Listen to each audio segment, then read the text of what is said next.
Cue up the band. Because Trojans Live is back exclusively on your home for Trojans football, AM 790 KABC. Hey, Trojan fans, did you know the Ralph's app gives you easy access to weekly sales and personalized coupons? You can earn fuel points too. Check out the app today and save while you cheer us on to another great season. Ralph's, proud partner of USC Athletics, as is Monster Energy, the official energy drink Look at that. of USC. Unleash the beast. Jordan Moore, Sean Cody, Max Brown. Keely Yor joins us now. We're going to do a double dose of the football roundtable, and then we'll have Nika Agumbiati. Well, that was, I did that just so I could practice it, so I can maybe do it okay when she sits down. Nika Agumbiati. But we've got Keely Yor. I've got your name down, Keely. Any reflections? Did you learn anything new? I asked Max this question earlier. Anything new on Saturday? Anything that surprised you from that game? No, I think it was kind of a broken record of what we knew about this team. I think in some ways it felt just from his statements maybe a little bit of a public wake-up call for head coach Lincoln Riley. I thought he was very candid in his post-game comments, and I think, I can understand where he's coming from, where there are a couple plays where you fix that and this team looks entirely different. This season looks different, but I do think that this was kind of the scars you have talked about, Sean, with him. The scars were kind of evident that things need to be rebuilt and things need to be helped out through the transfer portal and through recruiting and whatnot. And I think you walk away, too, where it's not just a defensive thing, too. I think I walk away from that game thinking, what's the future like if that is Caleb Williams' last game? You look at the running game and the improvements that are needed offensive line-wise, and when it's more than just a couple of factors, then it gets to really just like the identity of this program and the culture. And I think you really need to, assess where everything is at, even starting right now in terms of like the strength program and how those guys are showing up this month, and a lot of those younger guys that are going to have huge roles this offseason. This month ahead and probably 10 practices they're going to get. It's like a second spring ball. It's a big period to take advantage of. Yeah, a lot of foundational things I think that need to be just questioned and looked at, and as Lincoln said, he feels like there's stuff there, but you got to address those things and you got to attack them this offseason. To me, the season, it was two. We've talked about it. It was two halves. It was that first half where we're kind of waiting for a team that we thought they would be, and then a team in the second half that it felt like they. The expectations and just what they were going to turn into it weighed on him. It just the performances just kept adding up, and you could see by the end, by last Saturday, it just a team that would just couldn't hold up anymore, and just kind of that was it. And that was my point, Keely, when I was sort of going over it earlier. I was looking at it, and they were down 14-0 to UCLA. They were down 24-6 to Notre Dame, down 17-0 to Arizona, down 22-7 to Oregon. There's all the pressure that goes into it. They never got to open it up. You know what their biggest lead was in the final 7 games of the season?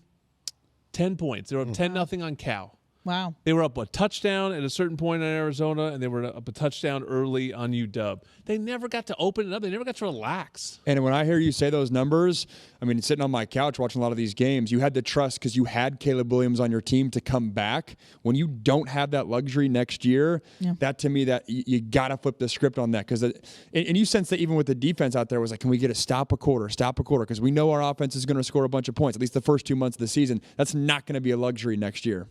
But part of the reason that the defense didn't force the turnovers, I think, is because the opponent was never in that pressure situation of having to chase you. So their quarterback's not thinking about forcing the ball or holding on to it for an extra second. They're just always comfortable sort of running their script. 23 turnovers different from one year to the next. Sprinkle those 23 turnovers over the last 8 games. You're going to win almost all of them if you could add 3 turnovers per game. Yeah. And I think that's where Lincoln's coming from when he says, that it's close, because they have been close in certain areas, but then they just lose it. It's interesting because, as you mentioned, I feel like the last time we saw a team kind of have to change their game plan coming into the game was Stanford. And obviously we know that was a huge route there, but it felt like you said, Jordan, they couldn't have their own game plan. It was more reacting to how the game evolved in the first quarter. So you want this team to come out confident, but like you mentioned, who will be the quarterback next season? I feel like that really dictates that as well. Yeah, and I guess that in that sense, you're right. I totally agree with you, Max. That the offense, it wasn't. I think the story for most of the season was like, oh, the offense is great, and the defense is holding them back. Sort of as the year went on, it was kind of like, this offense might not be quite as good as it was last year, or maybe the opponents are better, whatever it is, but it's still not maybe quite where they want it to be. But now, I mean, if you do lose Caleb Williams, that offense is sort of going to be the story anyway, going in once they hire a DC. And it'll almost force you to play more traditional sense of football. Like even the way Lincoln's calling plays, you got the sense that he's like, man, I know I got the best player in college football back there. I got to get him a certain amount of throws. And maybe that, in some unique way takes away from the run game, where this offseason you're going to have to establish the run game and you're going to have to be better up front. And it's not going to be this just blanket of we have the best player in the world or the best player in college football to get us out of that. But obviously the defense is question one, and the quarterback future, if Caleb is gone, is question number two. Yeah, I do think that there should be a great feeling of confidence in this head coach's ability to replace talent at the quarterback position, though. That is 100%. Something that I have said. This idea that it's sort of this one player and you'll never get anyone like him. You may not get anyone like him, but this is a guy that replaced Baker Mayfield with Kyler Murray and then replaced him with Jalen Hurts. Like, he could do it. And ultimately had Caleb Williams. Like, he's done all that in 7 years as a head coach. So he's proven he can do it. Now he has to do it again. I mean, that's always the pressure on him. Fight on, Trojans, and fly on with ONT. Ontario International Airport is a proud sponsor of our USC Trojans. Visit SoCalSoEasy.com to book your journey through ONT today. All right, we're going to get into some of the future in our next football roundtable coming up on Trojans Live.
Taking you inside the huddle. All right. From the comfort of your car.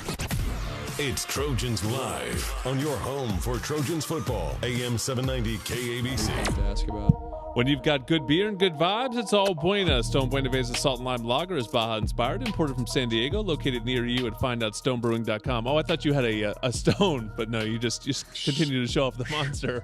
Might have to break out the stones roundtable soon. if I had the stone. Trojans Live is sponsored by Pechanga Resort Casino, proud partner of USC football. And don't wait until game time to plan for retirement. Open your free iTrust Capital account today and get your crypto IRA. iTrust Capital is the official cryptocurrency platform of the USC Trojans. Jordan Moore, Sean Cody, Max Brown, Key Keely Yore, and I had 3 different questions for you. Let's see if we can get through them.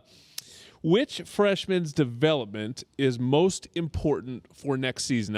I'll tie this to a question that I wanted to ask Lincoln Riley. We didn't have enough time, but which anyone can start. Which freshman's development is most important to USC's next season? I'm going to go with the freshman in the recruiting class. Nope, this year. nope. Oh yes, I'm talking about freshmen going into their second year. This last recruiting year, this last recruiting class with Lonnie, Noah, those guys. They need. I think those are the most important things. I mean, I think we saw that on Saturday. The effect of having an offensive line that where you kind of patchwork, kind of bringing in portal guys. I think that's a position. It's hard to bring that portal guy in to get build that stability. I think that's something that kind of needs to come from the bottom up, and you need those guys to grow together, hang out together, be around each other, have that camaraderie, because that's a position I think that just needs that. I'll go Malachi. I think young quarterback. There's a little bit of a void there. I mean, obviously we'll see what happens with Caleb, but then you go Miller, and then there's an age gap there in terms of if Malachi, is that number 3 guy. You need him to hit, and you can always count on it. Maybe getting into the portal there, but I think from building a culture standpoint, having a leader for those youngsters and developing that way, and just you look around the country. I think there was a couple true freshmen that had some success. Aiden Childs at Oregon State, Dante Moore at UCLA to some degree in that class. I think it's important that he hits for this program, and you're not relying on having to get into the portal.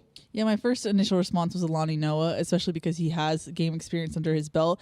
And Riley had talked about earlier in the season that he thought he was on a good trajectory, but he had some personal issues come up with his family, so that kind of hindered his development. But now that you have this offensive lineman with game experience, that's such a hard person to find in the portal, so definitely there. But I would, to go a different route, I'd say Tackett Curtis. Yep. I feel like he had a fire hose of information and experience coming at him this season. Maybe this offseason and definitely in spring, he can take a minute and look back at what he did, get comfortable in whatever DC comes in now, and be a true in and out contributor for USC there. I think that's a great statement too, because I just put myself back in my freshman mind, and just Max is just coming at you a million miles an hour, and things are. And I don't even remember my freshman year how fast it was happening. I was just in there, I was playing football, and I didn't know what I was supposed to be doing or looking at the sticks or situational awareness kind of stuff. I was just out there. That big jump from your freshman year, sophomore year, it's huge. I think mentally. I'm fascinated to see what happens with Deuce Robinson too, in terms of his usage and position. He has the ability to be a difference maker outside.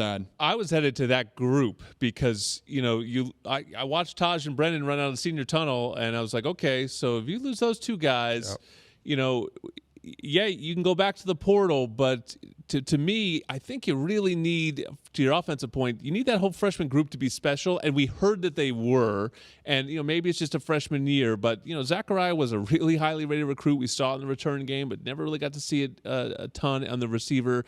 Then you have Deuce. You saw Jacoby get out there, so there needs to be players in that group. Yeah, Makai. So can that group carry them next year? We've just gotten so spoiled at the receiver position. My next question to you guys, what's the number 1 spot that needs to be attacked in the transfer portal? So what do you think we don't have time to wait on development? It's got to be the wide receiver. I think would go wide receiver position. I think you can bring in there someone kind of plug and play. You think of Jordan Addison. Yeah. He was our number 1 target, and you could see how much the offense changed. I mean, you had Caleb Williams still, but you lose that number 1 target where defenses have to really focus on somebody, and that opens up for everything. You plug somebody else in. I think you could really unlock a lot of those guys in the wide receiver position. I think it's got to be offensive and defensive line. I know it's always the talking point, and I know a lot of frustration within the USC fan base of, hey, we need to have homegrown guys to really level up there. But any time in college football, if you can pluck one of those premier guys and add that, whether it's a difference maker or depth, we saw the impact that Bear had this season. That to me has got to be the where Lincoln's spending his time on the phones these first couple of weeks. You got the hard job at the third one, man. We take the good ones, and you're like, oh.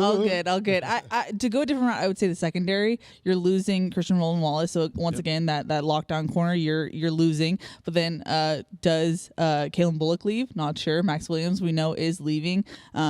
And just I don't feel like they were comfortable with the corners that they had. So I think just the whole secondary just needs to be refreshed in that sense. Man, Mekhi Blackman was one of the most underrated players. 100%. I mean, he was so good last year and was very difficult to replace. This one's going to have to be short, but what's the number 1 spot that needs to be addressed by the incoming freshmen? So as you're looking at where they're hitting in recruiting for high school players, what's the key there? Well, I think my answer was offensive line, right? So I'll stick with that. And I'll steal your answer, too. I think there's an opportunity for a true freshman receiver to come in and have an impact next year. We've seen it, and that's sort of why I made the point about receivers earlier, is because, again, maybe we've been spoiled, but, Robert Woods came in and balled right away. Marquise Lee came in and balled right away. We have seen it. It's easy to do so, too. We've also seen, Michael Pittman Jr., who maybe took a little bit longer. Drake London, halfway through his first season, took off. So we've seen it both ways. So I'm not discounting anyone because they're not dominating from the first game. Mike Williams changed this program while you were here right away. Yeah, no doubt. I mean, to me, though, you can't get the ball to those guys if we can't block, and we're not going to have a running back or a quarterback that can run like Caleb Williams. I don't know if in the foreseeable future can escape like that. You're going to need some guys to block. Secondary just for depth. That's what I'll say to go different. Yeah, for sure. All right, we are going to have another interview here coming up. We will have a really accomplished diver, Nike Ogunbiade. She is next on Trojans Live. One final segment of Trojans Live on a Monday night at the end of the regular season here. Jordan Moore, Sean Cody, Max Brown, Keely Yor. We have a very quick one. Over-under is presented by Pechanga Resort Casino, proud partner of USC Athletics. Sean, over-under 2.5 plates for you for Thanksgiving on Thursday. Oh, 2.5. Ooh, I already had one at Friendsgiving. That's a good line right there. Yeah, I'm gonna hopefully go under. Hopefully that's an under. Goals. We'll see. Trojans Live is a production of USC Sports Properties and Playfly Sports. Our executive producer is Drew DeHart, producer Rick Cutler, also our engineer tonight. Thank you to everyone back at the studio. Thank you to everyone involved. We still have a couple more to go this season, so hang with us on YouTube and USCTrojans.com all season long. Jordan. You're Jordan Moore. Max, Keely. I'm Keely. Good night, everyone.